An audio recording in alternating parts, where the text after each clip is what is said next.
I definitely use the same mental muscles that I used in my engineering job that I still use every day to make videos. I told myself if I matched my job salary in 1 year, then I had to quit. It was September and I made the same amount of money as my job's full year salary. I have to take a chance on myself. Like I have to just go all in and do it. I mean it like quadruple or more my income. Today we're talking with Rafi Fronzaglia. Did I say that right? Fronzaglia, yep. Fronzaglia. Silent G. Whew. A lot of people get that wrong. I know. Rafi has over 500,000 followers across all platforms, and you just hit 300K on Instagram. Yeah, actually, that's crazy. Like yesterday, I think last night. Wild. What a milestone. How's it feel? Great, dude. It's crazy. I can't believe how much it's grown over the years, but yeah, I can't complain. Yeah. I mean, that's the other thing. Like, it's really just been a few years of you doing this. Mm-hmm. How long have you been full-time for? Full-time since November of 2024 is when I left my job. Dang. Yeah, and then I think I started posting videos in 22, something like that. 22 was my senior year of college, and I was posting towards, like, on second semester, I think I started posting videos. And so, yeah, I did it for 2 years and then quit my job November 2024. No looking back. So how long has that been? Since November 2024? Is it like over a year and a half? Yeah, almost 2 years now. So yeah, we're coming up on 2 years of full-time content. Wild. For anyone not familiar with you, what are some dishes that you're known for? So I would say amongst my friends, up until recently, I was only known for the jalapeno poppers. That was like my thing. I would do jalapeno poppers. I'd have friends over and make hibachi. This was all pre-content creation. And then it's kind of full circle because now the jalapeno popper video that I made recently, like I'm well known for that because it went so viral. So yeah, it's pretty cool. Something in the force. Yeah. Sweet, man. Well, yeah, I know I've gotten to know you for a few years. Mm-hmm.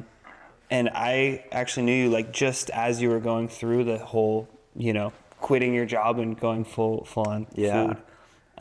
What if you weren't making cooking videos, what do you think you'd be doing? I would definitely still be doing engineering. I'd probably still be working for the same company that I was working for before. Like it was a great job and no complaints. I got to do I was working on a bunch of really cool projects, but ultimately like I had to take that chance on myself as the content kept growing. So yeah, I would definitely still be doing engineering. What was like your thinking when you were A, just starting, and then B, when you actually decided to pull the trigger? Well, just starting, I didn't even know you could make, like how to make money doing it. I had, I feel like everyone knows that creators can make money just from views. And when I started doing it, like I was not making any money. Like even though I got monetized, I wasn't making money. I didn't know that brand deals were a thing and that you could actually get paid well doing them. So you were just doing this for fun? Like? Yeah. It was just like, I'd always enjoyed making videos of my hobbies. And at the time, like cooking was my hobby. When I was younger, it was skateboarding or longboarding.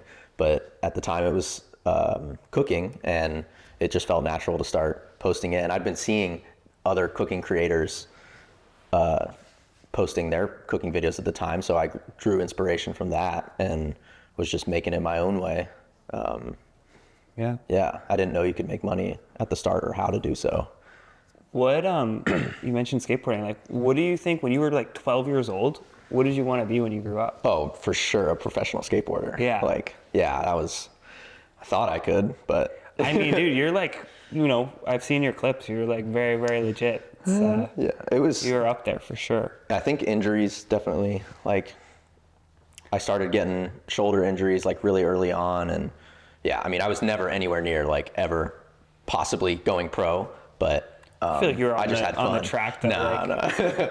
But yeah, it was just like a fun hobby. And like every kid, you have a dream of like going pro in whatever sport you're playing. And yeah, skateboarding was my thing. And yeah. How did you actually learn how to cook? Definitely YouTube, like during the early like Binging with Babish era and Joshua Weissman, and those were the people that I was watching all the time on YouTube.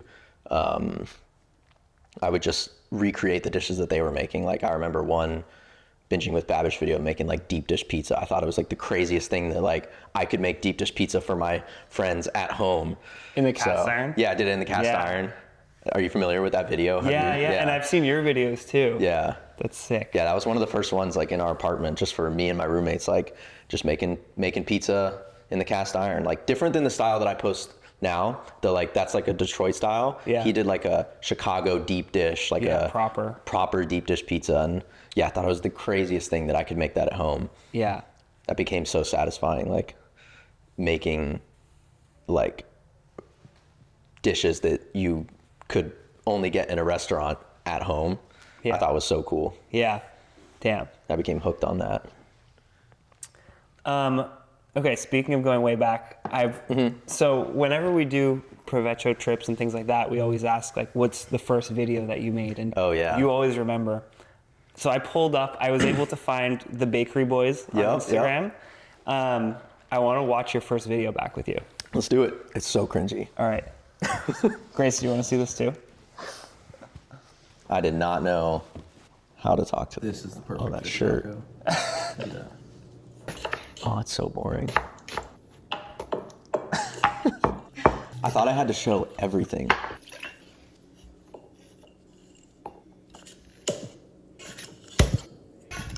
I like the POV though. Yeah, I'm like reaching around the camera. The Lisano, dude, I saw that you told me that you use that. That's crazy. Did you ever like strapped? No, I just had it on a tripod and I was like reaching around the camera. Whoa. You're just getting greased fully on the left. Oh yeah. Was it your phone? Or Yeah, it was my phone. Okay. ASMR. I mean, it looks really good, honestly. It was really good. Do not be shy with the feta. This is something I was just making a bunch at the time, and so I was confident that it was like a unique enough recipe to post to be my first video. I was waiting for that dish that was like worthy of being the first thing that I posted. So yeah, I felt like that was just what I was into at the time. The sauce I felt like was creative, and yeah, that scratched the itch. Dude, it's so good. Hey. 109 likes. Yeah, 109 now. 100, yeah. February 27th, 2022. Okay, yeah. Second semester 2022. Who would have thought? So what, Senior you year were of college. senior. Yeah, so that was our account. You can see all the liquor bottles up on top. Oh gosh. That's classic college. So were you just cooking Half for all your frat house. roommates, or? Yeah, I would cook for roommates and friends.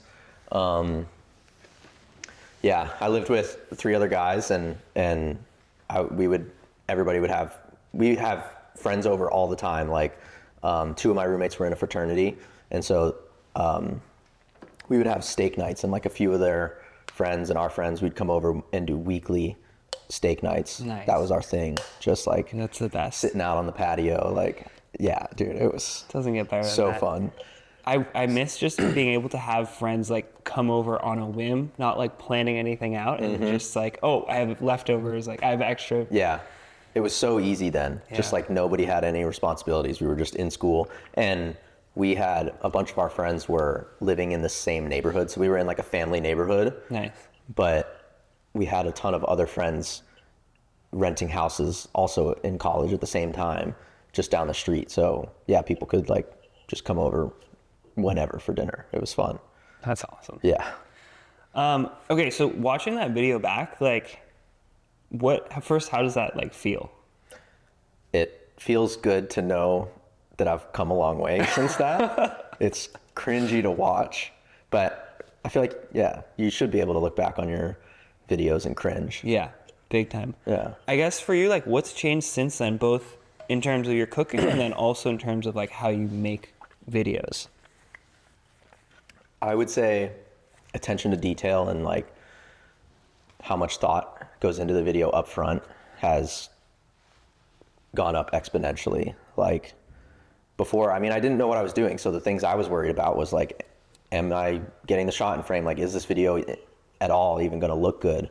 But now I feel like I have all those things figured out, so I can think more about my presence on camera, like what dish I'm making, and is this going to get people to cook it? Is there a reason to like it, save it, share it?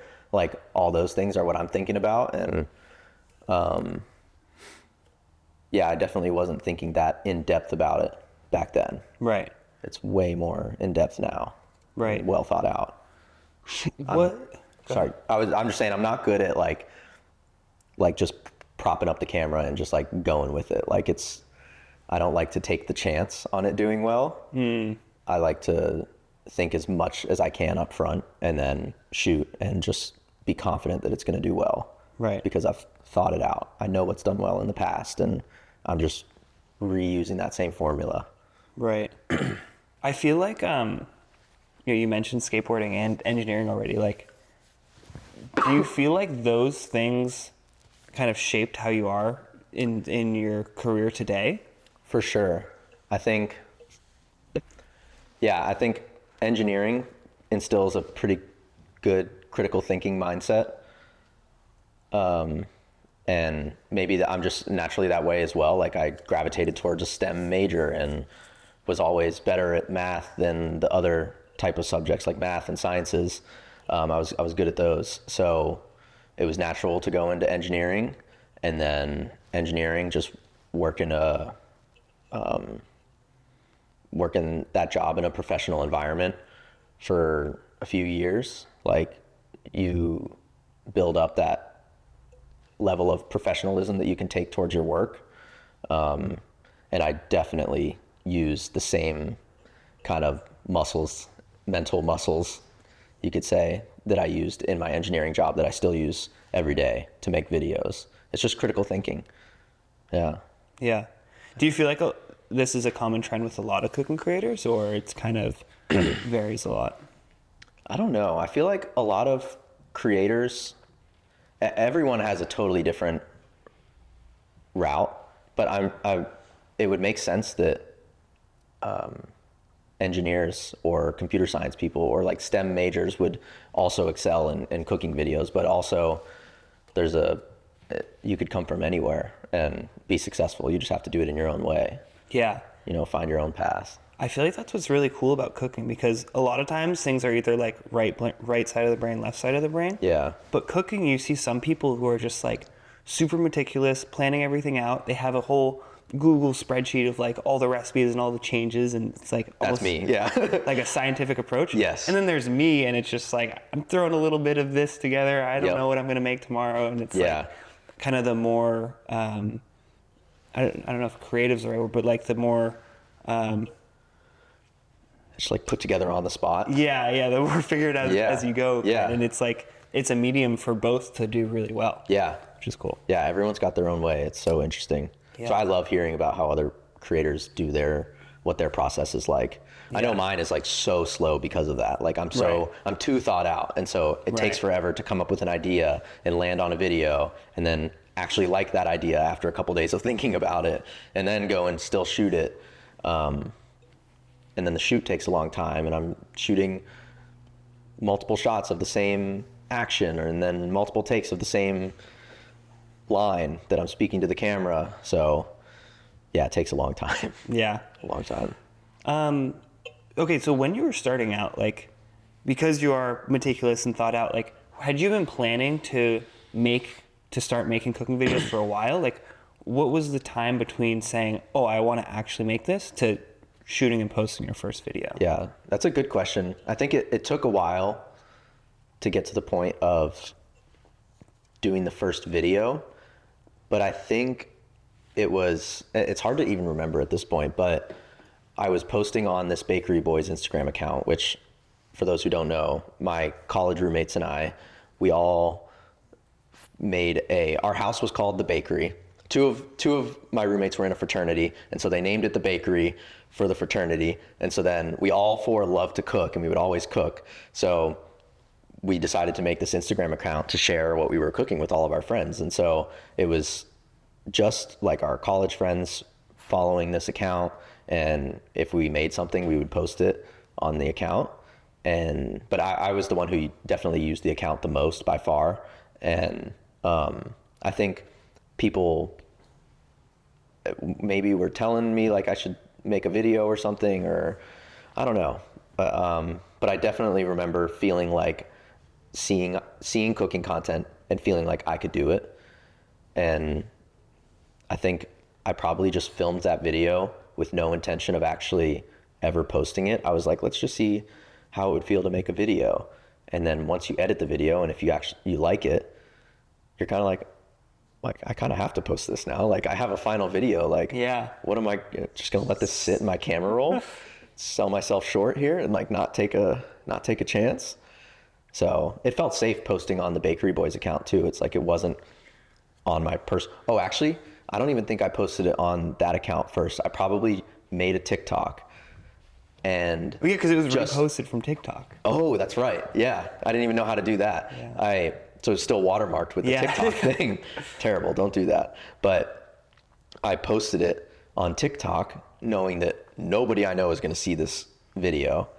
And yeah, I remember I sent it to my friend Lucas Popan. He's a fitness creator, and he was blowing up at the time on TikTok, and I sent it to him and was like, what do you think of this video? Like, you think it's good? And he was like, he hyped me up. He was like, dude, it's like, that was a banger video. Like looking back, I'm like, bro, he was being so generous. That was crazy. Awesome. But yeah. Yeah, do you think like you would have, if you didn't have that group of friends that were all cooking together, do you think you would have made your own account and like got over the inertia to post a video? Or I think probably not. I wouldn't have just like started, because I had my own personal Instagram always, and I don't think if I didn't like ease into it by using the Bakery Boys Instagram, I never would have posted my own thing. I think that was my own way of just taking a slow and steady path to actually starting to post on my own account. Because I honestly waited until like things were doing well for me to post on my own account. Like I remember for a while I was doing only posts on the Bakery Boys account, and then I had a video get like 80K views in a day, and that to me was like, whoa, this is crazy. Instagram or TikTok?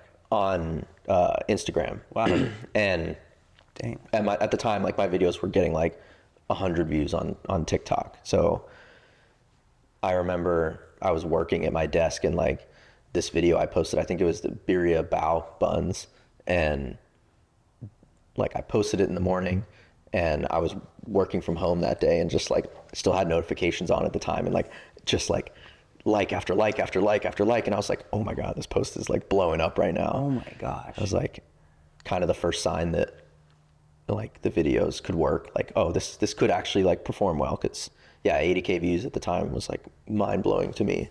And I slowly after that started realizing that like this was kind of my thing and doesn't need to live on the Bakery Boys. So I started doing collab posts with my personal Instagram. So I'd post it on the Bakery Boys and collab with my own account. And so then it was kind of on both. And that was another way of just easing it into my personal account, because eventually I just stopped posting collabs and was just only posting on my personal account. I wanted my name to be attached to these videos. Like I wanted, yeah. Yeah. Were you embarrassed to make these videos at first? Like, why didn't you just post them on your personal account right away? Embarrassed is, I wasn't embarrassed after posting it, but you always feel like you're going to be embarrassed when you post it. Like you're always worried about like how people are going to receive it. So you're like, I remember feeling scared that people were going to think it's cringy or weird, but I still did it anyways, I think. And yeah, I just eased into it so that it wasn't so scary. Yeah. I made it easy on myself. Like starting out just on TikTok, knowing none of my friends are going to see this, like was the easiest way to just get used to posting and putting it out there. But yeah, never like true embarrassment, but definitely a little like, okay, I hope this is cool. I hope, I hope they're good videos and people actually like them. Yeah. So, I mean, I think this is the single biggest thing. Like, I feel like I have so many friends outside of work that are just like amazing chefs and bakers, and like to get over the hump of actually pressing publish on a video. it's so hard. It's so hard. Yes. Do you think if you were to do it again, you would do the same thing, like make almost like a different TikTok burner? Knowing what I know now, I would just start posting on my own personal account. Why is that? Because I wish I wasn't so scared to do it when I started. Because you have to bank on yourself getting better each time you post. And if you never get that first post out and see how people react to it or how well it does, you never know. Like, you're never going to be satisfied with your first video enough that you're like, I love this so much, I'm ready to put this out there. You have to do it before you're satisfied with it, and then iterate on that. So come back and make the next video better and the next one better. And that has to be your main goal when you first start, is just making each video better than the last. So I think I would definitely, but that's me knowing how far it's been able to come now. Yeah. Knowing myself, if I didn't have any of this, like, then I would still probably ease into it. Like, what were you telling yourself at the time? Like, what was your sort of inner thoughts when you're posting these videos? Is it like, oh shit, what am I doing? Or is right it before like, you post? Yeah, right after you post? Yeah. But I was proud of what I was like, the video itself, maybe not so much, or how I came across on camera, not so much. Like, it was so hard to bring any sort of energy. Like, you're literally alone in your kitchen, like, in silence, and now you have to speak to a camera that is like, there's no one behind it. How do I be myself? It's really tough. So that part of it was like tough, and the embarrassing part. But what I was cooking, I was proud of it. Like, to me, I was like, this is sick, and like, I made this, like, and it's really good. I have no problem just like sharing this with other people, the dish itself. So I kind of anchored it in the dish. It was like, okay, as long as I'm at least proud of what I'm making, then I don't care how I act on camera. Like, the dish is going to carry the video. That's awesome. Yeah. I really like that. Okay, when you were first starting out, do you remember what your like setup was? Like, where were you doing all this? So my house had a dark kitchen with an island in the center, and the stove was right behind it, but the island had a shelf on the backside of it. So I couldn't shoot straight on because there was this shelf blocking where the camera would look directly at the food.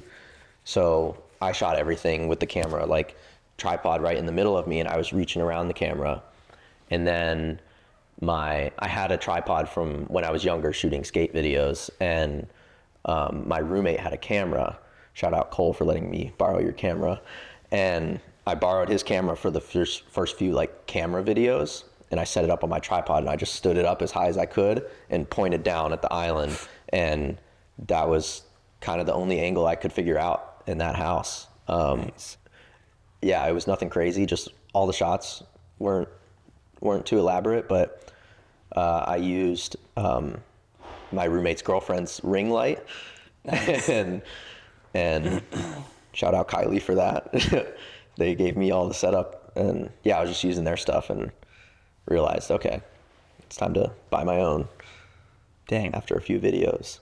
That's awesome. Yeah. So it was just a camera and a ring light, and it was a dark kitchen. I don't think the lighting was that good, but yeah, I think starting out, all you need is one light, and yeah, the phone is plenty good. Like, Yeah.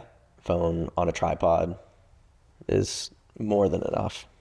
Nice. Yeah.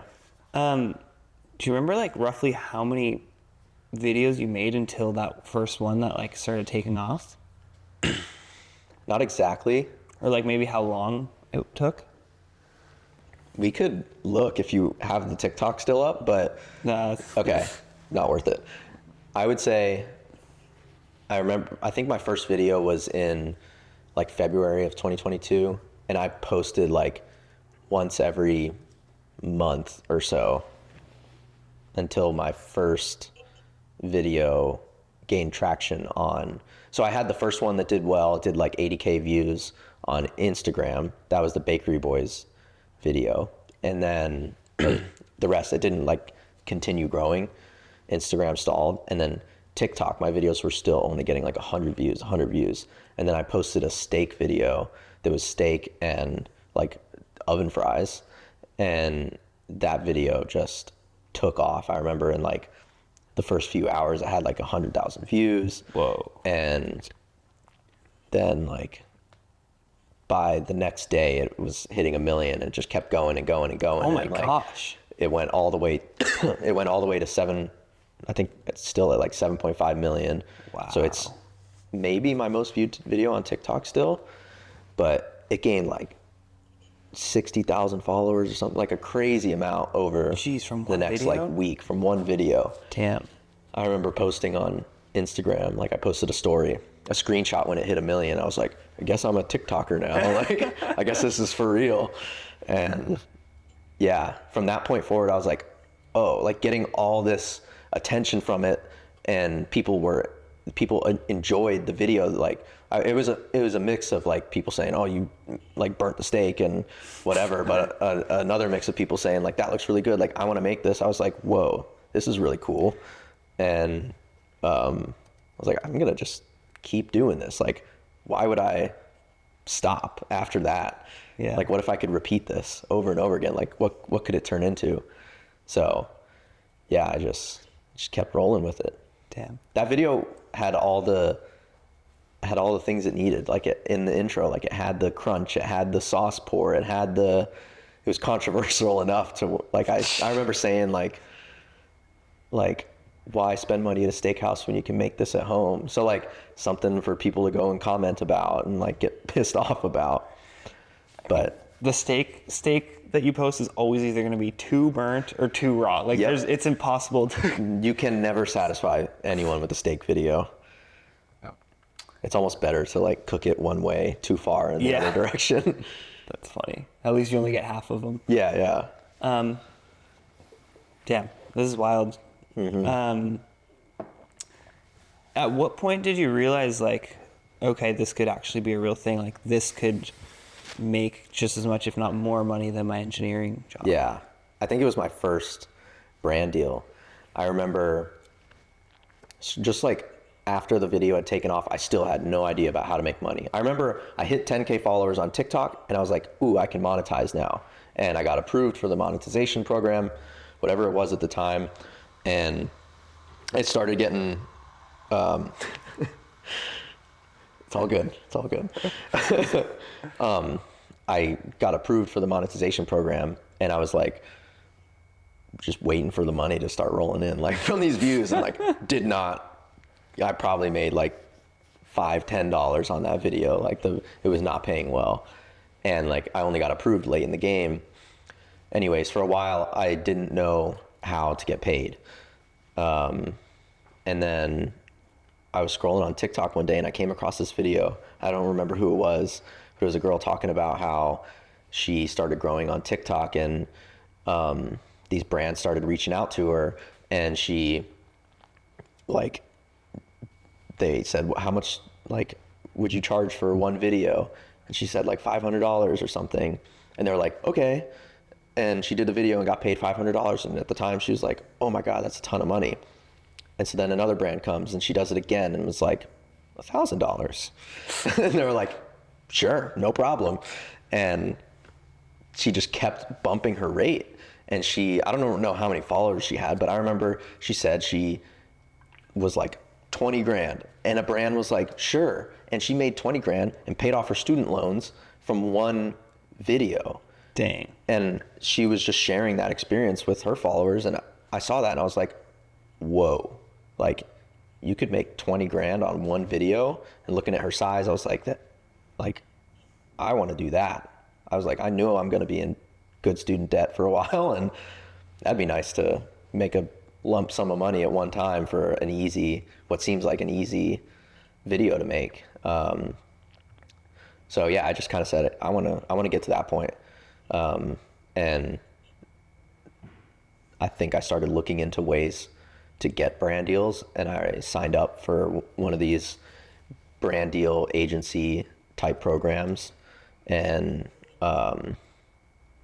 yeah, you could like basically pitch yourself to brands, and I got a brand deal with Takis, I think, and I got paid $1,500 for my first brand deal, which is huge for a small creator at the time. Like 60K Yeah, that's followers on TikTok, and then wild.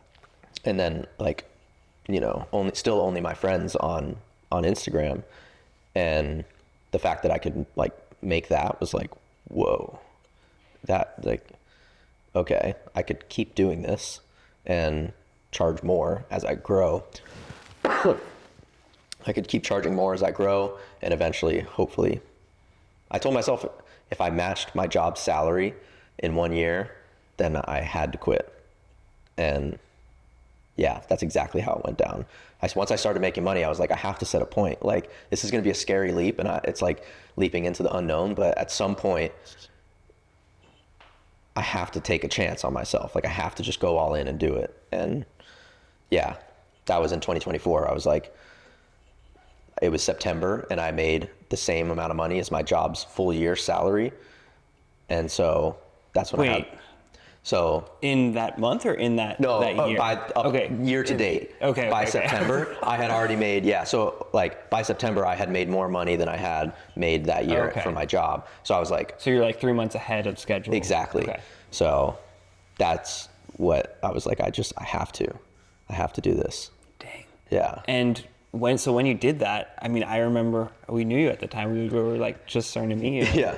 Was it like, did your family, were they supportive? Did they call you crazy? Like, no, yeah, not at all. It's hard to deny, like, the success. The I mean, I was like, the numbers are there to prove themselves. My parents were very,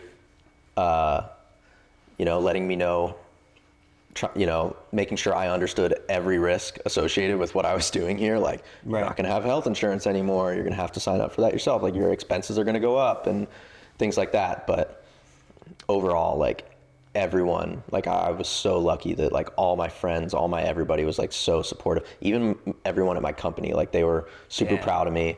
They were really happy that I was going to kind of chase my own dreams. And even were like we're gonna miss you, like, if you ever want to come back, like, just let us know. And so I was really lucky in the sense that everybody was just full support from every direction. Nobody was doubting, and really lucky in that sense. That's awesome. Yeah. I mean, how could you not root for this guy? Gosh. I got good people around me. You do. Everybody's great. Dang. Okay. Do you think if you were just starting today, you just posted your first salmon video, like, do you feel like the landscape has changed with brand deals, or do you think you'd be able to kind of do like a similar thing? Good question. I feel like it's pretty similar. I don't think it's changed too much. But when you first start, like, you don't get much inbound stuff. You kind of have to be on offense, like reaching out to these brands. I mean, the first thing is like, get your email in your bio. Like, if you want a brand deal, like, you got to give them some way to contact you. And usually it doesn't happen over DM. So they want to email. And, but yeah, when I was first starting out, like, I was signing up on all the things. Like, one of them was called Popular Pays. That was one that you go sign up and you see like all these companies, they're running campaigns on there. And most of them are like $50 like recommended rate, or like, we just are gifting product or something in exchange for 10 videos, like a ton of work for very little pay. And I think you just need to go on those and sign up and make whatever you can make and just keep banking on your content getting better and better and better. That this is if you need the money. Like, that's just how you make money at the beginning. If you can hold off on doing brand deals for the longest time, I always recommend, like, don't do brand deals until you're of a certain size, just because it stunts your growth. Just, How, like, in what way? Just brand deals tend to get less views, especially if you do a lot of them. Like, they'll kind of do less and less as people start seeing it's like only branded content. Right. But it also depends on how good of a brand deal you make. Like, if you are able to make it as like super organic, then it's going to perform better than one that's filled with a bunch of corporate lingo or like cringy language that, this brand wants included in their video. The more organic you can do it, the better it's going to perform, and the less it's going to stunt your growth. But most brands, especially when you're a small creator, are very demanding for what they want you to So say and how they ridiculous. want you to act, or how much product, how long it gets to be on screen for, and how early in the video it shows up, and things like that just tank the video. Once people feel like it's really an ad, they just scroll. Yeah. So you got to really get creative with how you incorporate that brand messaging and the product into your video in a way that makes the viewer feel like they're still getting the same value out of it as your organic videos. It's such a frustrating song and dance with the brands of like, all right, we want you to, for the first 10 seconds, say, hey, here's blank whatever product, so and tough. it makes your life better. Mm-hmm. And it's like, that would never do well with an algorithm ever. Like, Yeah. no one wants to watch it. It's not like a TV commercial where you're just forced Right. to sit there, and the Right. only option is to mute it. That's true. You can just, That's so true. Yeah, you can just go on to the next video. yeah. And I feel like there's some brands that get it, and there's some that like they're just getting into this and they just Yeah. haven't grasped it. Yeah. Yeah. Every time that I work with a brand that's like really just lets me figure out the best way to do it, then the video just performs well. It shows every time. It's like the videos do well when I'm in control, and whenever there's like tons of messaging points and all these things, the video just tanks. Right. And it's discouraging, you want those paid videos to also do well. Yep. Big time. Yeah. So today, as like a full-time creator, what would you say if like you look at the pie of sort of your revenue? Like, what's the rough breakdown? I would say 60 to 70% brand deals, probably 30 to 40% Provecho. Let's go. Yep, huge. Provecho is amazing. And like 2 to 3% like AdSense, like TikTok, and I only make money from TikTok and Facebook. I don't make any money. I'm not monetized on YouTube, and Instagram doesn't make a dime. And like, in order for TikTok to make money, it has to be over a minute long, and I don't even post minute-long videos anymore. So Right. it just Facebook only.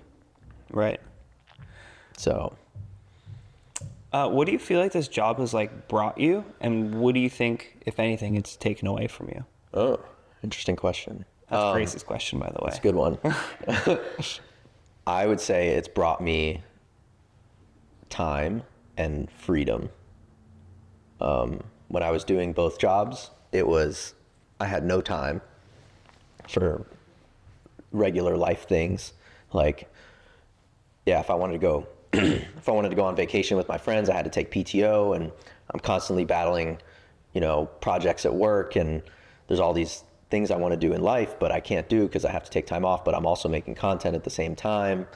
And so, yeah, it was just no time for anything. I was working all the time throughout the whole weekend till late at night after I'd get home from work, and yeah, I had no time. So doing it full time now, I can do what I want when I want now. I can work the hours that I want to work and take off if I need to take off, and it's beautiful. Like, yeah, on a random Wednesday, if I'm like, I'm just really not feeling it today, I can go outside and do whatever I want. But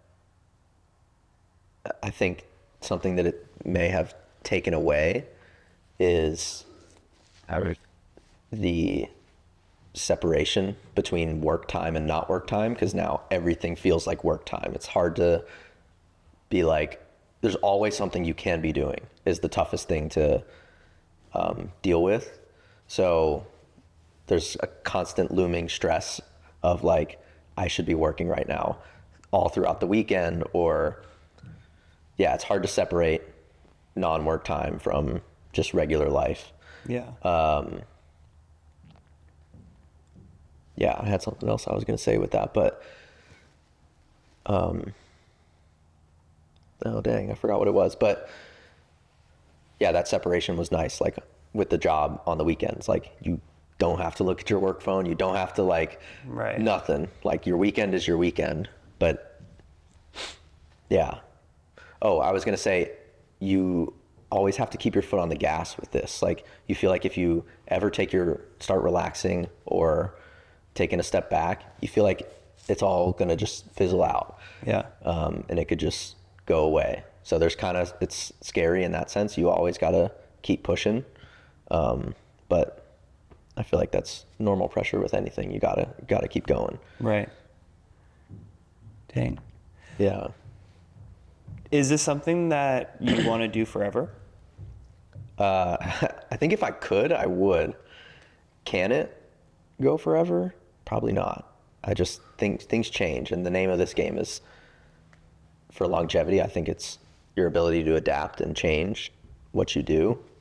But I don't think the economy is going to be the same forever, and I don't think the algorithm's going to be the same forever. And will I be able to make videos in the same way that I do right now forever? Like, absolutely not. Like, I go through cycles of like 3 to 6 months. I'm changing the video style, Right. and kind of changing direction. What do you think you'd do after this? Honestly, no idea. Like, right now, no clue. I know for a fact that it's the food world. Yeah. That's what I want to be. I would love to open up a restaurant one day. Yeah. Right now, it's just not the time. I think I want to exhaust this lifestyle. Like, what I'm doing now is such a privilege. Like, the time and the freedom, and I get to wake up and do genuinely like what I love doing is just like learning about food and then sort of teaching about food and inspiring people to cook. Like, that is to me so fun, and just cooking myself in general. Like, I just love doing it. So, and the lifestyle is great. Like, living in Southern California is just like, in the South Bay specifically, it's so pretty and it's so laid back, and our weekends are so fun. Weekdays are also incredible. And yeah, I want to exhaust this lifestyle before I change. Yeah. But no idea what I'd do next. Take on the next venture when it comes up. Nice. You were talking about kind of the separation between life and work. Like, do you have a schedule yourself? Like, what's a sort of week in the life of Rafi look like? I try to kind of work similar to like a 9 to 5. Yeah. I basically keep that same structure. Like, I get up and I'm working by 8:30, 9 o'clock, and then I work till 5:30, 6, and then go do other life things, because that's all my friends are doing. Nice. Are on that schedule. So I would like to hang out with them when they're able to hang out, and not waste while everyone's gone at work. I'm not just going to be doing nothing, hanging around at home. So Right. yeah, I like to kind of work a 9 to 5, and then I try and take the weekends off. Yeah. And have fun and do what everyone else is doing. And but there are many weekends that I just work through the weekend, especially if I'm loaded with brand deals and timelines and Right. and stuff. Then yeah, I'll work through the weekend. Is it hard for you to take the weekend off, or to like step away, or like if you're having a day where you're not feeling it, to like, do something else? Or If it depends on how well things are going at the time. Like, if things aren't performing well, or I haven't uploaded a video in a while, if I'm not feeling it, I'm still going to work that day, because there's pressures on to like get the next video out that's going to do well, or get the brand deal finished up or something. But yeah, if things have like been doing really well recently, like, it's like a reward, like, just take the time you need.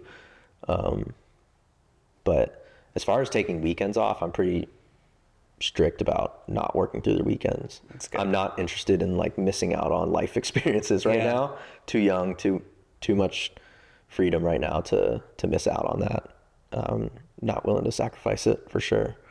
it's a great mindset. Yeah, I don't want to look back on this time and be like, I wish I had more fun, I want to have the most fun right now while I can. And yeah, just enjoy it. It's good stuff. It's Yeah. really good stuff. Why waste it? Oh yeah, I was gonna say, like, does this mess with your head? Like, being an influencer, like the algorithms change, comments, things like that. Like, how do you manage that? I don't get too worked up over comments. Like, every video it's like very decisive. Mm-hmm. I could definitely people go either way. I try to always include something that is a little bit divisive in there too, just to give people something to talk about. But there's always just negativity that comes along with that, and yeah, you just get used to it. I think it's not like real life interactions, so it doesn't really hurt, I guess. I don't know, it's weird. But what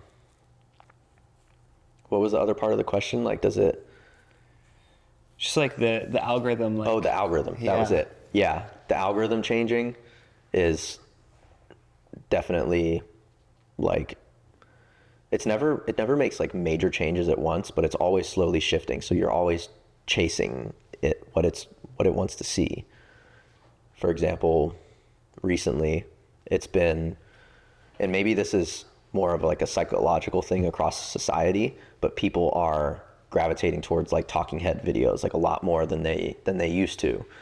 And over time, what people are interested in is different, and the algorithm, whatever that means, is going to reward videos differently over time. And so as I've seen the focus towards like the talking head style video shifting, I've intentionally been choosing to talk directly to the camera a lot more in my videos than I maybe used to, which has been really interesting. So that's a way that I'm like chasing the algorithm, is like just kind of doing what it wants to see at the time. Yeah. Do you feel like chasing the algorithm is like what percentage are you chasing the algorithm versus just like doing something? I would say the algorithm is like my parameters that I'm working within. You know, like I know that I kind of build my thought around Instagram, but it's like I know Instagram ranks videos higher based on its like average view time and its amount of saves, amount of likes, amount of shares. And so if all those things are up, then Instagram ranks it higher, and so it shows it to a larger audience. So when I'm coming up with my video ideas, I think, what's going to make someone hit the like button? What's going to make someone hit the save button? What's going to make someone hit the share button? Do they have something to talk about in the comments? Right. If all those things line up and the video is entertaining enough that it keeps you watching, you know, past 10 seconds, I don't know what the actual time is, but like, if your average view rate above 3 seconds is high, then your video is just like gonna perform well. It's pretty formulaic in that sense. Right. But yeah, so that's my framework, is like, does someone have a reason to like, share, save, comment, and will they last through the whole video? And then I build my idea around that. Right. Yeah. And what's your screen time look like? Because like you're in a weird place where it's like being on Instagram, that's your work. Yeah. Like, I try my best to not scroll very much. I'm definitely not that good at it. Like I'll still scroll, but I have a blocker on my phone. nice. So I allow myself 2 minutes at a time on the app.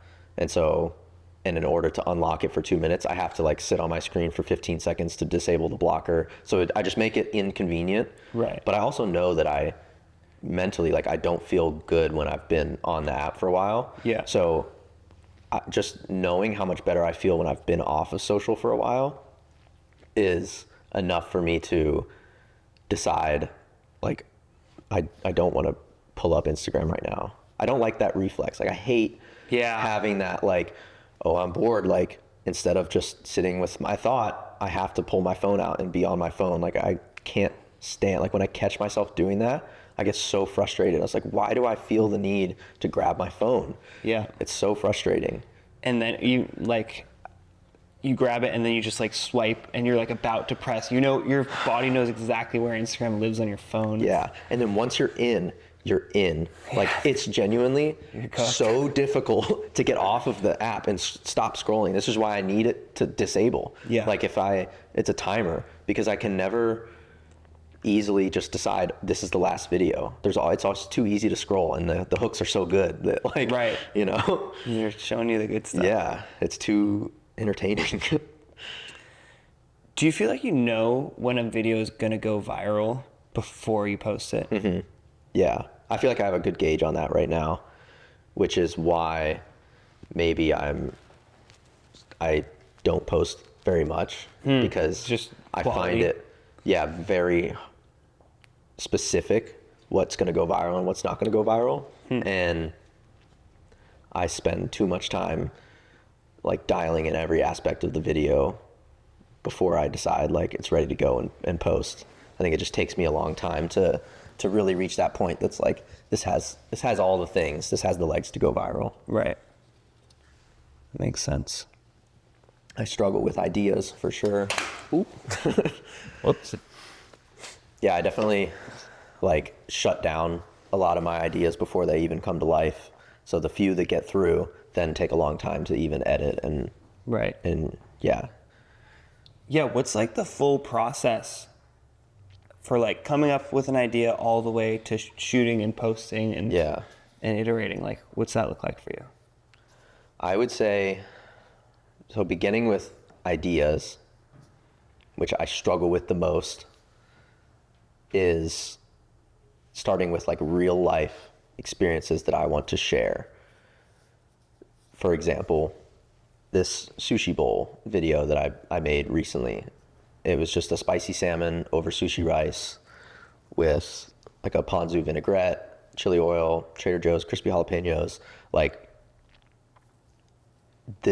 that dish was my solution to like genuinely craving sushi like every day.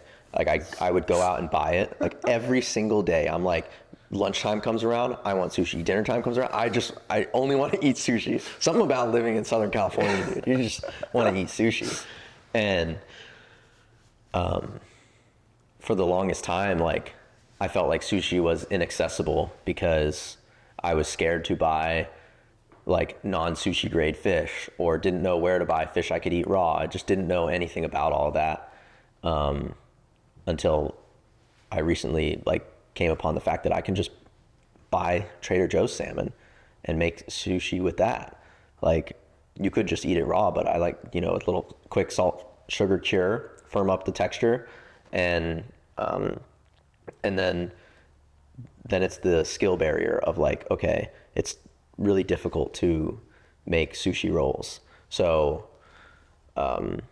it's way more convenient to just make it in a bowl. Like you're just finely chopping your salmon, mixing mayo and sriracha, soy sauce, putting it over the sushi rice, the crispy jalapenos you're just buying from the store, chili oil you're buying from the store. Mm-hmm. If you want to get fancy, make this ponzu vinaigrette.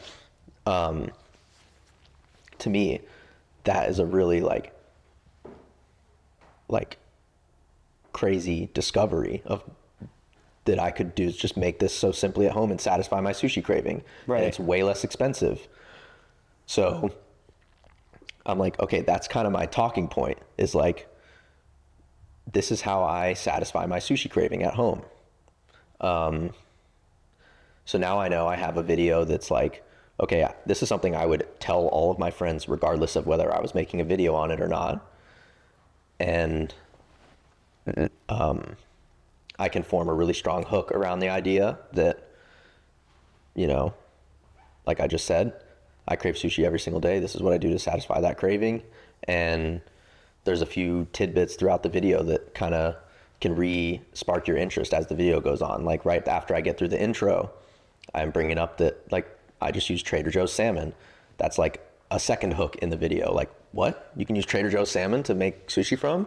And it's very easy to make. And then every process throughout the video is like, every little segment has its own little mini hook in there to like rehook you throughout the video. So that's kind of what I'm thinking of before I shoot the video is like, do I have enough talking points throughout the video? And then I'll go through and actually script out those lines and write out what I'm going to say at each point. And then I'll shoot the video, and then editing usually takes like 2 to 3 days, not of straight up sitting at my desk, editing nonstop for 3 days. It's like I'll do the rough cut where I break down all the footage and then I'll walk away for a second and then I'll break it down further and like kind of get a rough video going. Yeah. And then I walk away from it for a minute and I come back to it with fresh eyes, you know, an hour later or something. Just to like, when you see it with fresh eyes, like it just, you have a totally different perspective on where to take the edit. Yep. And yeah, I just keep like kind of walking away and coming back, walking away, coming back, especially coming back to it the next day. So usually the first day I do like, I'll have either like a rough video formed or the final video. The second day I basically go in and like really dial in that video.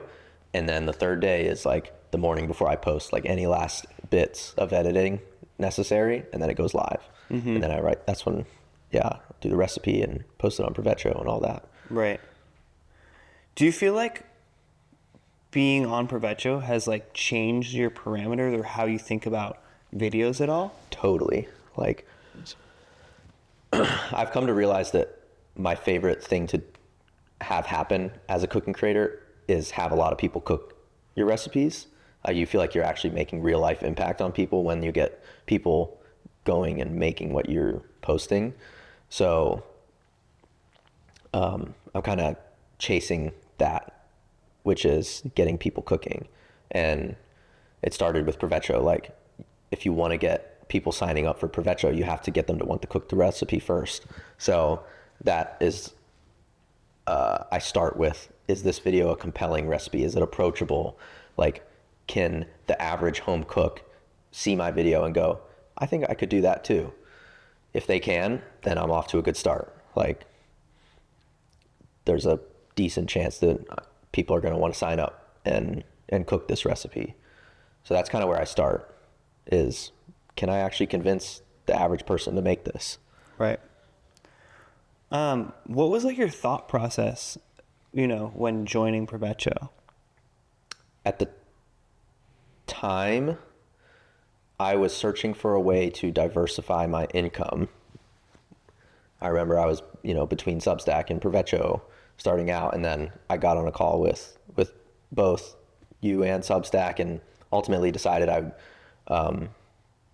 am not interested in like the food writing aspect of it, but still wanted to be on a platform where I could create a separate, steady source of income that didn't rely on brand deals. Like, I hated the fact that with brand deals, you just never know when the next one's going to come in. And so you feel really at the mercy of these brands. Like, they could lose budget and maybe the economy goes down and like just brand deals stop coming. Like, who knows? Like, I don't know what could trigger these brands to just stop coming one day. So I wanted to have dry throat, but I wanted to have a separate source of income that was a steady, like, monthly recurring revenue. Yeah. And so that's when I started with y'all. What? Never looked back. What has this sort of steady source of income like allowed you to do? Feel like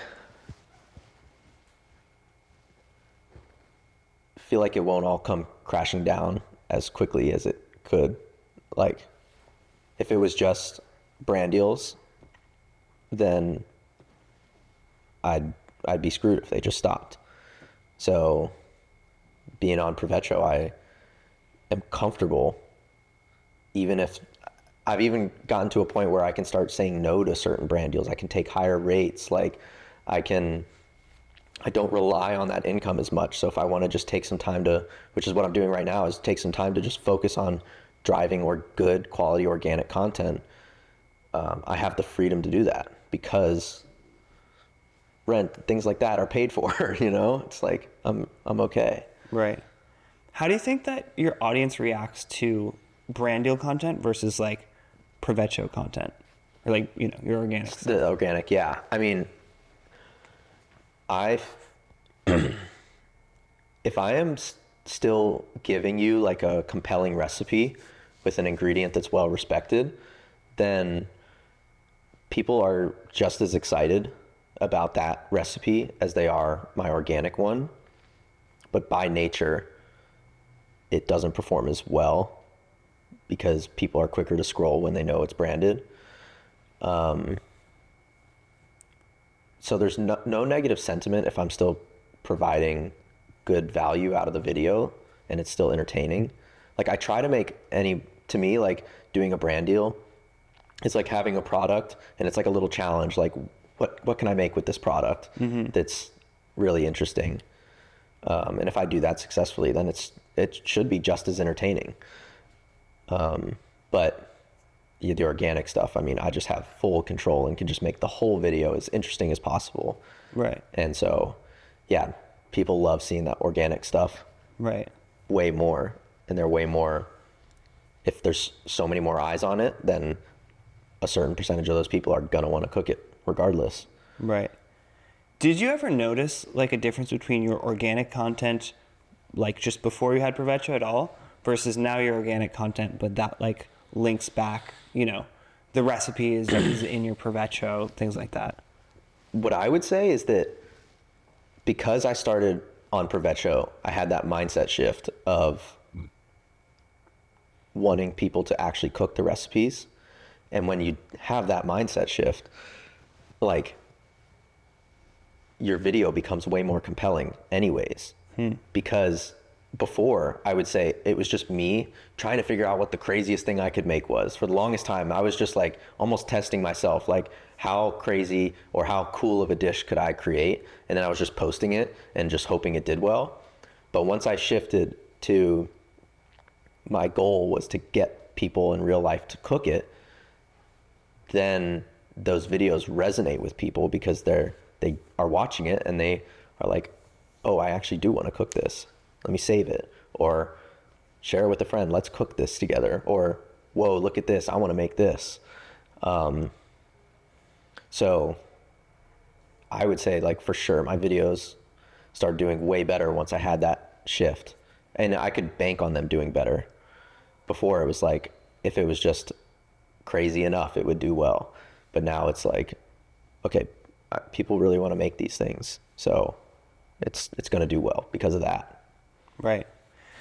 Did you know you actually have the most cooked recipe on Provecho? Really? Yeah. I had a feeling because is it the... It's the bourbon scallop sweet potatoes. Nice. Yeah. Yeah, that's huge. Yeah. Go ahead. Yeah, like how did you come up with that? What was the thought process? That was a super rushed process where I knew I wanted to put out at least one Thanksgiving video. These holidays always creep up on me so quick, and you have to be like a month in advance prepared to release like 4 videos around one holiday. And I'm always so bad at that. So like last minute, I was like, oh my God, like I need to post a Thanksgiving recipe. And I think Jay Kenji Lopez all posted a recipe of like a scallop potato, like kind of in the same style. And I was like, oh, that's like a cool other way to do a potato dish. And I remember seeing that and being like, I want to take that like framework and make it completely my own. So, and then was like, okay, well, what other potato could I use? Sweet potato. And that kind of decides what flavor profile you want to go with, and nothing like some, bourbon, brown sugar, like it's just a good flavor combo. I think it was heavy cream. Oh, miso paste. And then sweet potatoes and goat cheese is like a deadly combo. Like it's so good. So I knew I wanted to do a goat cheese topping. And then I was like, okay, this is kind of like, this presents like an alternative to sweet potato casserole. Like it's a savory sweet potato dish with a white creamy topping. It kind of looks the same. And so I framed it as like, I'm tired of sweet potato casserole. This is what I'm making instead. And so that hook was just like really good. Turns out no one likes sweet potato. Yeah. Apparently everyone feels that way. I mean, it obviously sparked a ton of debate in the comments, but yeah, a lot of people were like, you're right. I don't like sweet potato casserole either. Like I'm ready for something new. An eye-opening moment of like, that does just feel like I just have to throw it on the plate. Yeah. I feel like a lot of people feel that way in hindsight, but I posted it on, what was Thanksgiving's on Thursday? Yeah. I think I posted it on like Friday, the week before, or Yeah, it was I like feel like 5 it or was 6 maybe days even, before. it was like really, it might have been less than that. It definitely wasn't 2 days before. It was at least 3 days before Thanksgiving. It was a buzzer beater, I'd say. For sure. a last chance to get a recipe out. And I was like, I filmed it on my iPhone at the time. I was like experimenting with iPhone content because of the ease of shooting. And yeah, it's just so easy to shoot iPhone stuff. And Had you ever filmed a full video on iPhone before? I think the first one I did was the collab with Kian, cooking with Kian. Yeah.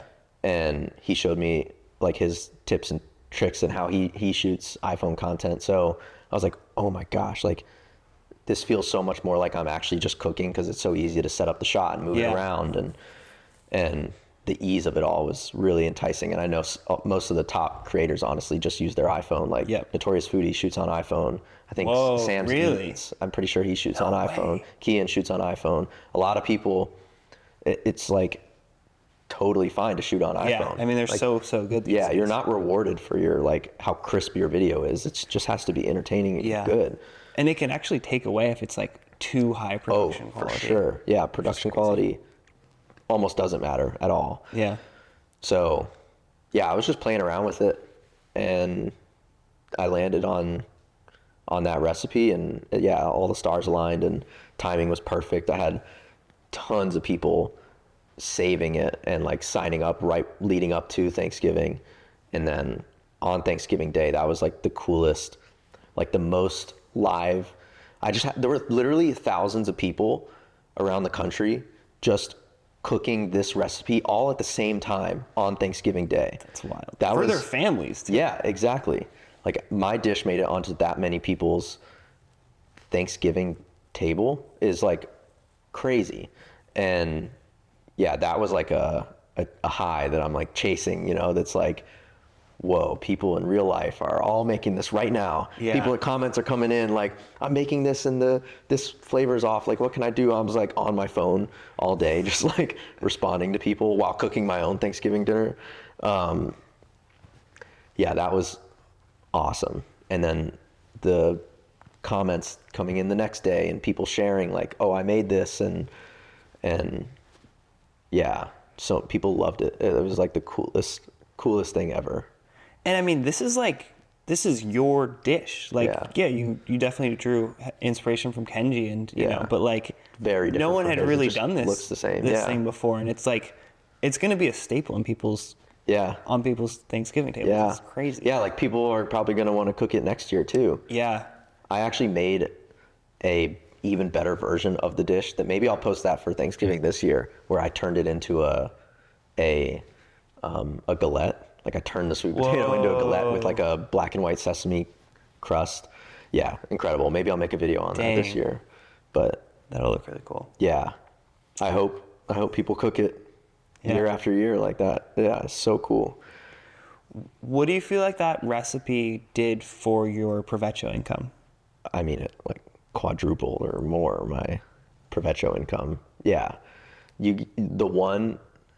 All it takes is like one killer recipe to just like make people realize what Provecho is. Like they go in for the one recipe, but all of your recipes are there. Everyone else's recipes, like you're unlocking like so many creators just by signing up through me. So yeah.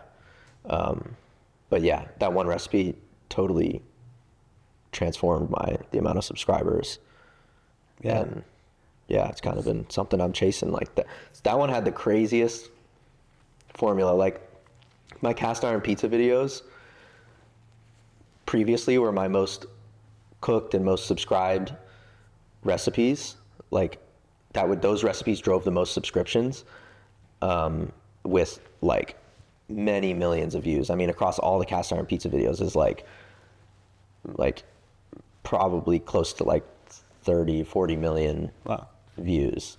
And the one video for Thanksgiving that got like 2 million views on Instagram did like 10x the amount of total subscribers in like one day. It was just nuts. The craziest. All the stars aligned on that one. Yeah. The conversion was just ridiculous. Unbelievable. Yeah, like we didn't think that was possible. to be Yeah, yeah. honest. So cool to know that that is possible, and like Yeah. what it's like so much of trying to figure out what made that so perfect and how to recreate that. Yeah. I still don't know. I haven't been able to recreate it. Yeah. So maybe next Thanksgiving I'll be able to recreate it. Do you spend a lot of time like on going through the analytics and stuff on your Provecho, and like what's that look like? Tons, yeah. I'm always looking at what my trend is, and if I'm hopefully not trending downwards, I'm happy if I can stay even, but I just want to make sure that I'm continuing to drive new subscribers to beat the churn rate. So I just want to see the overall trend continue to go up. But yeah, I just have to accept that it's going to be up and down, and be okay with it going down a little bit to, Yeah. hopefully hit a stride in the future, Yeah. which I have hope. Yeah. I'll be able to recreate it and do better. What do you think the biggest mistake people make when starting out as cooking creators? Making the same things that everyone else is making. That's one huge one. Like, you have to make your videos unique in some way, shape, or form. And I know one way people do the same thing is start out by making the Nashville hot chicken sandwich and the carbonara and like all these things, and like it's all just been done before too many times. You have to do something new. And at this point, it's like every recipe, like almost everything's been done in food content. So it's hard to just make your recipe what sets you apart from other people. It has to be the recipe and the style of video and the way that you bring that, just the whole thing about your video. Like, the style has to be unique. It's very difficult to come up with your own style, and I think it takes a long time to settle into your own style too. At least it did for me. And yeah, so I would say just like continue, like spend a lot of time figuring out what your style of video is, but don't let that keep you from posting. Still post, but iterate on your style, and know that like the first video you post, like the style of video that you make in 6 months should be at the beginning is probably going to be totally different, because you need to test all the styles of videos to cast a wide net, see what works, and then go down that path and double down on the thing that works. Right. Do you think if you were starting out today, you would like try to have a specific posting schedule, like post, I feel like I see some videos, it's like, you need to post every day, like. Yeah, I think that's BS. I think as long, like, do what works for you. Obviously, more is better until you are sacrificing on quality. For me, it's kind of settled around 1 video a week to, like, on a great week, 2 videos. But if the 2 videos are bad, then what was the point? I mean, it was just a waste of time, it feels like. Yeah. So Yeah. as long as you're putting out good videos that you genuinely love, like, you got to like your own videos, you got to like your own content. Yep. Just give it the time it needs. Yeah. Don't feel like just because you spent 3 days editing on a video that you like, that was way too long, because some people just put their camera up, speak to it, press post, and it works for them. It's like, if you need to spend the time, spend the time. It's worth it. It's going to be better. Every time I go back and re-edit videos, like, if I don't like it, like, why would I post it now when I could just give it a couple more days of editing, come back to it with fresh eyes, iterate on the video, and it's going to be 10 times better and make the world of a difference as far as how it performs. Yeah.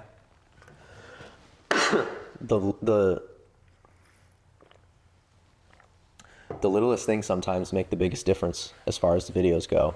I remember I posted a video, the spicy shrimp scampi video, and I almost made that last night until dude. it turns out Zeke doesn't eat, or not Zeke, Emi doesn't eat dang, shrimp. it's so good. So I went and got chicken instead. If you ever get to make that, like, it's incredible. Yeah. And I posted that video initially, and it wasn't performing well, and I felt like maybe I let it go too early. Like I didn't spend enough time that it needed to dial in the intro and really make it like a strong, compelling hook. And maybe I picked the song. The song wasn't right. It just didn't fit the vibe of the video. Like when a good song works, it just clicks. Like, you know, this video is like really good when the song matches up with it. And the video got like, I knew I was sitting on like a really good dish and a bunch of good shots. And I was like, why is this video not doing well? It got like, for me, was like 20K views in like a few days. And I was really disappointed. Like I'd like to see like, you know, at least 100K in like a day or two. And I was just bummed. I was like, I knew this video could do better. So I went back and I re-edited just the intro and like cut to the food quicker, you know, made this like really dialed in the timing of the shot and the just the length of each clip. It had to be so satisfying and so perfect. And yeah, I said I changed the song, I cut to the food quicker, I dialed in the timing of everything, and then I posted it as a trial reel just so that it didn't look like it was a repost. And that video started like doing way better. I mean, this was like, in the grand scheme of things, minor edits. Like overall, to the untrained eye, the video looks the same, but it was so like, so much stronger of a hook, way more compelling. It was quicker, get to the point faster. And that video got like a couple 100,000 views in a few days on trial reels. And so I archived the original video and like graduated that one to my followers. And so that to me is just like a perfect example of like those little details. They matter a lot and they can make the whole difference. And that's why I stopped worrying about how much time I'm spending on each video, because I think it's worth the extra attention to detail. Yeah, I mean, do you think like being a perfectionist is more of a strength or a weakness in this field?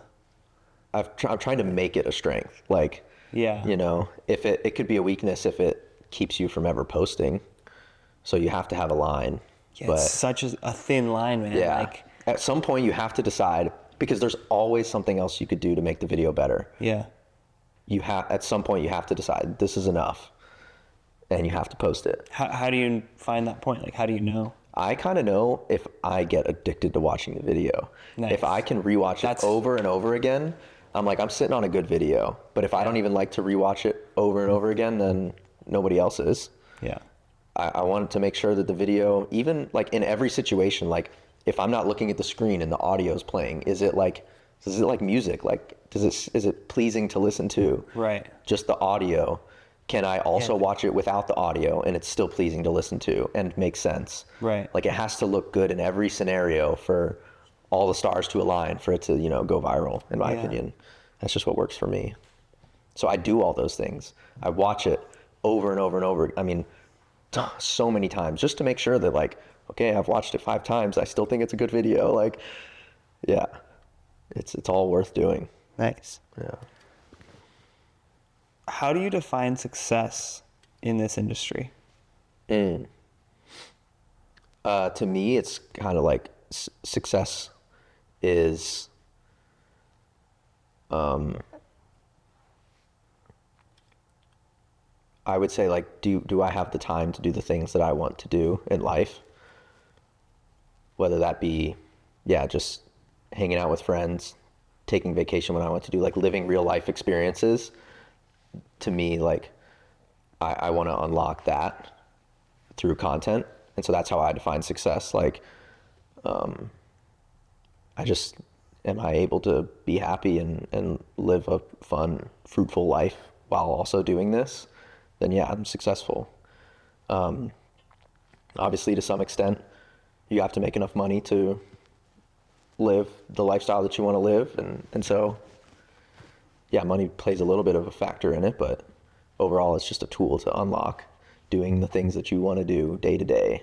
When I started making content, I knew I wanted to have the freedom to do what I wanted to do when I wanted to do it, go on vacation when I want to go on vacation, hang out with friends when I want to hang out with friends, and take sick days when I was feeling sick. Like, and I feel like I've got that. And so in that sense, I feel successful. Yeah. Yeah, that's awesome. I try and like keep it away from views and know that it's going to just go up and down. Like, you have to get comfortable with the views going up and down and stop attaching your success to only the number of views, because it can't just, it's not a linear like increase. Like it just, it goes up and down, but hopefully your trend is up. Yeah. But even if it's this, it's okay. And even if sometimes it's like this, it's okay. So, Dude, you're giving out like the best quality life advice too. Like, you could take what you're saying and apply it to whatever field, whatever thing you're excited about, and like That's they so would be true. very good rules to live by. That's so true. I think honestly we should probably call it there, unless I'm happy you guys with want it. to do the speed round. But this was great. Yeah, this was a lot of We fun. want to do the speed. All right, we'll do the speed round. Speed round. Okay. We need like a squirt gun, and it's like if you take too long, you go. Oh God, I'm Okay. bad at speed rounds, but let's do it. All right. 9 times 200. No. Math. Oh God, testing my engineering. Let's do it. Okay. Who is a dream person you'd want to cook with? Ooh. Oh no.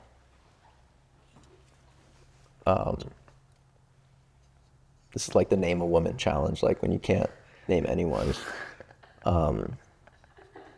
I can't think of anyone. Who would I want to cook with? Squirt it in your face. Next question. Skip it. Okay. I can't think of anyone. What's your last meal? Your electric chair meal? Oh, it is jalapeno poppers. Of course.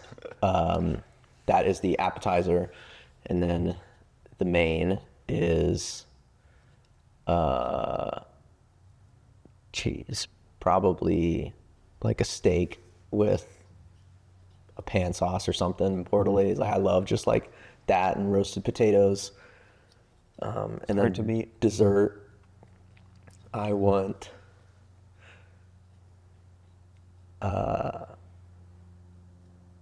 cheese, probably. Oh, cinnamon rolls with cream cheese icing. Yeah, Nice. cinnamon rolls, favorite dessert for sure. Nice. What's your least favorite food? I like almost everything, but I'm not a big fan of like livery tasting things, and tripe. Tripe is one of those other things. I'm like cool with most textures, but like tripe Yeah. kind of rubs me the wrong way. I don't know what it is, but I can still eat it. Like I can eat everything, but Yeah. those, yeah. Liver's low on the list. Favorite restaurant? Best restaurant I've ever been to is Pujol in Mexico City. Favorite restaurant is like probably Sugarfish. I just enjoy You love myself the sushi. most at Sugarfish. Like it's love sushi. so damn good. That or like Sushi Hana or Mr. Tokyo in Charlotte. Like best. Like Charlotte does all you can eat sushi really well, and I love just going there on like a full day's empty stomach and just pounding a ridiculous amount of sushi. I'm gonna have to tell my sister that, Yeah. or I'm going there soon. Oh yeah. Okay, if you could only consume one kind of bean, which bean would that be? And our moderators have said that includes coffee beans. Oh, whoa. Okay, so I would say, okay. You can stack rank them if you want. Yeah, I mean, coffee would be number one. Okay. Like, I'm never giving up that. But as far as beans go, is edamame a bean? Yeah. Yeah. That's really good. But dude, cannellini beans are really good. Like I grew up eating spinach and cannellini beans. They're great. Pinto beans though, dude, refried beans. Ooh. So good. Next two. I know. Oh, I know. Garbanzo's True, up there. garbanzo. Final answer, pinto. All right. Yeah. Any other things you wanted to bring up, or we should touch on, or we missed? Jeez, nothing that I can think of other than, but first podcast complete. Let's go, Nobody else. I was crispy. Nobody I'd rather do it with. dude. Yeah. No. Yeah, one we'd thanks for rather everything. have. And yeah, this was a lot of fun. This is great. Ton of fun. Dude, you were such a, I mean, I knew it. There's a reason you're here for the first Appreciate it. full one. But, Appreciate it. I'm honored. Yeah. That was so much fun. Dude, that was great. Like, Yeah. seriously, such, like, I'm going to, if I ever need to get hyped up, I'm just going to watch this back and be like, okay, yeah. I can't wait Focus to on watch this back. I feel like I blacked out throughout the whole Yeah. thing. I don't remember anything we talked about at this point. that. Sweet. All right. Yeah, this is Sweet. awesome. All right. Thanks You again like for it? coming. Dude. Sick. That's a wrap. Whoa. If you made it this far, you're probably into cooking or at least the business side of cooking videos. So I wanted to explain why we're all doing this. The whole idea behind Provecho is to make home cooking simpler while also helping the chefs behind each recipe get paid. Today, we have a website and an app that's trusted by over 100 top cooking creators, and to date, we've made them over $3 million through their recipes. If you're a cooking creator looking to get involved or a home cook that wants to give this a try, we have links in the description below for both.